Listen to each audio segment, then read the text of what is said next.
네, 안녕하십니까, 작가님. 강 작가. 오늘은 음, 좀 음, 공간이라는 거에 대해서 좀 여쭤보려고 했거든요. 음, 작가님도 뭐 삼간이라고 해서 공간, 인간, 시간 이렇게 했을 음. 때 공간을 또 이렇게 말씀해 주셨던 기억이 나서 음, 이렇게 음. 좀 여쭤보려고 하는데, 작가님께 공간은 좀 어떤 의미가 있나요?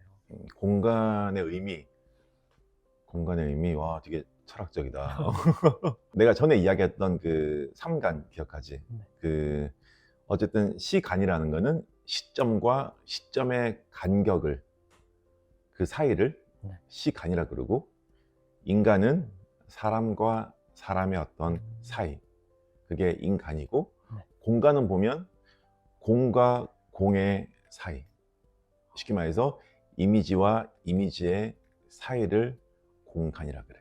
네, 우리가 3차원이라는 거는 공간을 어쨌든 3차원이라고 생각을 하잖아. 그렇죠. 그렇지? 3차원은 2차원을 적분을 하는 게 3차원이잖아. 그렇지? 네, 2차원은 면이거든. 네, 그 면이 적분이 되면 공간이 되는 거야. 네, 그래서 우리 공간이라는 것은 한 장의 이미지가 쌓인 거야. 마치 우리 그 영화 영상이 있잖아. 네, 영상에 필름 보면 한 장의 이미지가 계속해서 돌아가니까 그렇죠. 우리가 공간이 생기고 뭔가 사람이 움직이는 것 같고 음, 그렇잖아. 그게 우리의 삶과 똑같은 거야. 음, 그래서 우리의 어떤 삶의 공간이라는 것도 사실은 한 장의 이미지가, 찰나라는 이 한 장의 이미지가 계속해서 적분되어 나가기 때문에 우리가 공간이 있다라는 착각에 빠져 있어. 음, 그리고 사실 그 이미지라는 것도 비어 있어. 네, 공간에 공이 비어 있다라는 그 공인데, 그 공이 어떤 뜻이냐? 어, 우리가 모든 물체는, 만물은 원자로 이루어져 있잖아. 네, 근데 그 원자가 비어 있어. 그런 이야기 들어본 적 있지? 네. 원자핵과 원자핵을 돌고 있는 그 전자 사이는 99.9%가 비어 있거든. 네. 그 원자가 비어 있기 때문에 그 원자가 만드는 이 물체, 이 만물도 비어 있단 말이야. 어, 그 물체가 담기는 한 장의 이미지도 그러면 비어 있어. 네. 그럼 비어 있는 이미지가 만드는 공간도 비어 있다라는 거야. 그게 불교에서 말하는 제법무아라는 음, 이야기야. 만물은 비어 있어. 그래서 공간도 비어 있는 거야. 되게 네, 어려운 이야기긴 한데, 맞아요. 그래서 어떻게 보면 그 세상이라는 거는 홀로그램이야. 뭔가 실체가 있는 게 아니고 홀로그램이거든. 네, 이거를 어떤 사람은 세상은 시뮬레이션이라는 말을 했어. 그게 누가 한 말이냐면 일론 머스크가 했던 말이야. 네. 그리고 어떤 사람은 세상은 환영이다라는 말도 했어. 그 말은 우리 고타마 시타르타 부처님이 했던 이야기야. 음, 어, 세상에서 가장 돈 많은 사람하고 음, 세상에서 가장 깨달은 사람이 같은 이야기를 하고 음, 있어. 왜냐? 진리는 하나거든. 네, 세상은 비어 있다라는 거. 음, 그게 공간이라는 말이 주는 철학적 의미야. 이제 사실 사람들은 이제 공간이라는 거를 응, 집에다가 응, 딱 그걸 해서 인식을 하는 것 응, 같거든요. 응, 그렇게 생각했을 때 작가님께서는 어린 시절에는 그 공간이라는 게 그렇게 쾌적하지는 응, 응, 않으셨었잖아요. 응, 응. 그 당시에는 그런 공간에 대한 불만이나 불만족은 없으셨나요? 불만. 내가 전에 다른 데서 했던 이야기인데, 나에게 가난은 회색이고 영하 18도라는 말을 했어. 네, 가난의 색은 회색이고 가난의 온도는 영하 18도다. 왜냐, 우리 집엔 항상 벽지가 트어져 있었거든. 네, 트어진 벽지 사이로 시멘트가 다 보였단 말이야. 네, 그 시멘트 색이 회색이었어. 그리고 우리 집 화장실에 깨진 온도계가 있었는데 그 온도계가 항상 영하 18도를 가리키고 있었어. 그리고 그 화장실이 굉장히 추웠어. 네, 따뜻한 물이 안 나왔단 말이야. 그래서 나에게 가난의 색은 회색이고 가난의 온도는 영하 18도인데 뭐 그렇다 하더라도 내가 그때 가난을 굉장히 비참하게 여겼느냐? 그러지는 않았어. 음, 왜냐하면 내가 가난 속에 있었거든. 네, 근데 막 가난 속에 있다 보면 내가 가난한 줄 몰라. 음, 그 말 무슨 말인지 알겠어? 오히려 반대되는 개념이 있어야지만이 네, 내가 가난하구나라는 것을 알 수가 있는데, 뭐 나도 가난하고 우리 엄마도 가난하고 내 친구도 가난하고 친구의 부모님도 가난하고 다 가난해. 그러면 이 가난한지 몰라. 다 그렇게 사는구나라고 음, 생각하기 때문에 가난한지 몰랐어. 어. 오히려 나는 그 가난한 와중에도 이제 용돈을 받아가지고 일부는 그 성당에 헌금을 냈단 말이야. 그 헌금을 낼 수 있는 나의 능력에 난 감사함을 느끼기도 했어.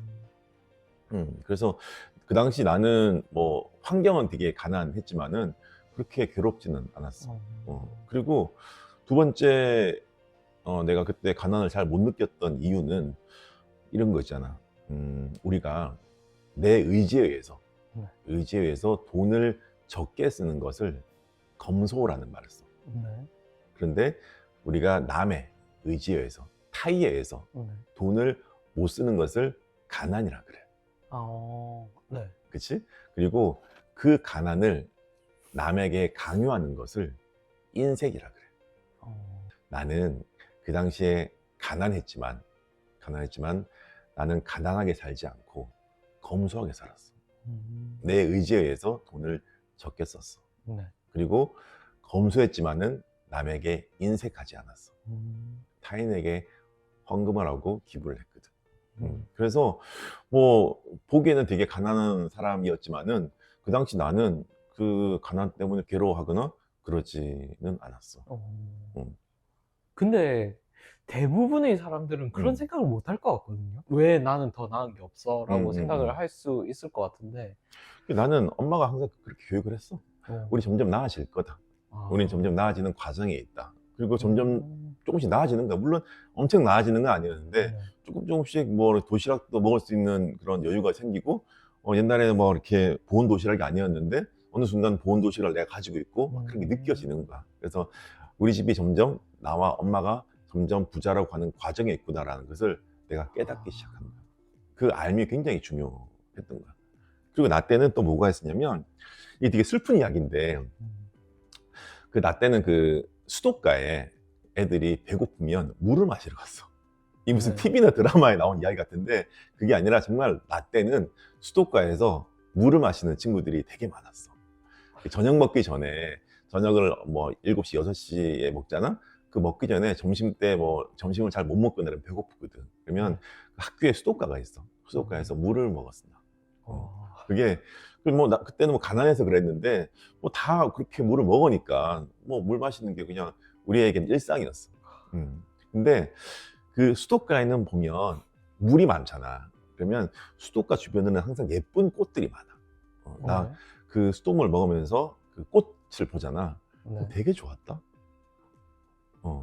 진짜 이게 아무것도 아닌 것 같은데 꽃도 물만 먹고 살잖아. 그렇죠. 나도 그랬거든. 나도 이렇게 물만 먹고 사는데 꽃은 이렇게 아름답잖아. 나 되게 희망적이었어. 아, 물만 먹고 사는 꽃도 이렇게 아름답게 필 수가 있구나. 내 인생도 꽃처럼 아름답게 피어나겠지 라는 것을 그 꽃을 보면서 늘 생각했던 거야. 그래서 어린 시절 생각하면 막 되게 시멘트 그런 벗겨진 그런 조각도 생각이 나고 뭐 고장난 그런 온도계도 생각이 나는데 그 수도가의 옆에 있던 그 풀꽃들, 이름 모를 풀꽃들이 되게 생각이 나. 그리고 이제 옛날 얘기를 또 조금 하다 보니까 예전에 이렇게 돈을 모아서 1억이 처음 모였을 때 어머니께 집을 좀 이렇게 해드렸다 이런 이야기가 있었는데 그때 어머니 반응은 어떠셨는지 좀 엄청 좋아하셨지. 엄청. 내가 인생에서 처음으로 그 전셋집을 산 적이 있었어. 뭐 샀다기보다 전셋집을 얻었지. 그게 내가 레지던트 한 2년 차인가 3년 차인가 그때 한 삼전동에 전세를 한 뭐 7, 8천 줬나? 그거를 얻어가지고 살다가 전문이 따고 공중보건의사를 갔거든. 그때 돈을 좀 더 모아가지고 전세 자금을 빼가지고 어머니께 집을 사드렸어. 그게 부산에 한 1억 뭐 정확하게 기억이 안 나는데 뭐 그 정도 내외의 어떤 집을 사드렸거든. 엄마가 너무 좋아하시는 거야. 그 등기를 쳐본 경험. 그러니까 등기부 등본에 우리 뭐 이름을 올리는 걸 등기 친다 이런 말 쓰잖아. 그렇죠. 그 엄마가 그걸 너무 좋아하시는 거야. 이 등기부 등본에 본인의 이름이 적혀 있는 그 종이를 그 베개 밑에 넣어두고 한 달 이상을 그렇게 주무셨어. 너무 좋아하셨던 거야. 그래서 사람이 이 부자로 가는 과정에서 꼭 해봐야 될 경험이 내가 1억이라는 돈을 꼭 꼭 모아야 한다 했잖아. 그 돈을 반드시 모아본 경험이 있어야 돼. 그리고 그 돈을 어디에 썼는지 기억해 본다는 거. 그 기억이 굉장히 인생에서 좋은 경험이고, 이게 나에게 있어서 엄마한테 그 집을 사줬다라는 것은 어떻게 보면 나의 무의식에 그 하영이 너는 너무 큰 사람이다라는 그 무의식을 심어준 그 선물에 대한 나의 어떤 보답이었어. 그 보답을 드린 거. 나 되게 아직까지도 되게 뜻깊은 선물이었다고 생각을 해. 그리고 이전 영상에 나왔던 건데 저희 팬분들이 작가님이 하신 말씀을 다 기억하고 있거든요. 그러다 보니까 1억 모았을 때 어머니 집을 사드렸다고 했는데 SM5를 뽑을 수가 있냐 이런 이야기가 있었거든요, 댓글에. 우리 팬분들이 너무 많은 글을 기억해 주셔가지고 그때 뭐 내가 전세 자금으로 한 7천 정도 쓰고 한 1,000만 원 정도는 그 차를 샀던 것 같아. 내가 그때 한 3년 차 때까지 한 8천 정도 모았던 것 같거든. 그때 모아서 그 돈으로 전세 집 마련하고 그다음에 한 1,000만 원 정도로 이렇게 차 사고 그랬던 것 같아. 그러면은 이렇게 뭐 말씀 중에도 등기 이런 이야기가 나왔는데 현대 사회는 집이라는 공간이 주거 생활보다는 또 투자의 개념이 더 커진 것 같거든요. 좀 이런 점에 대해서는 좀 어떻게 보시나요?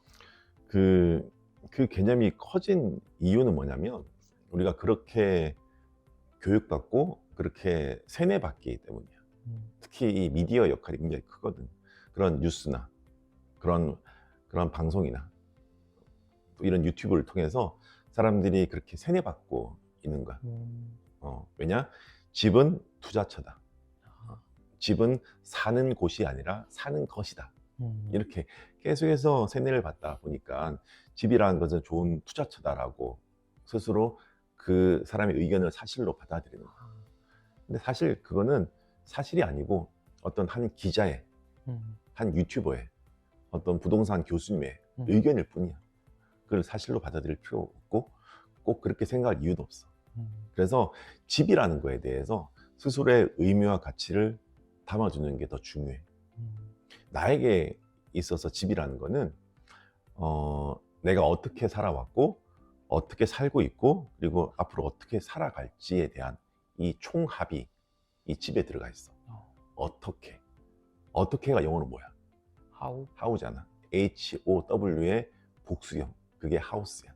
나에게 있어서 집이라는 것은 어떻게 살아왔고 어떻게 살고 있고 어떻게 살아갈지 그거에 대한 답이 집에 있어. 나는 늘 삶의 기본기를 집에서 하거든.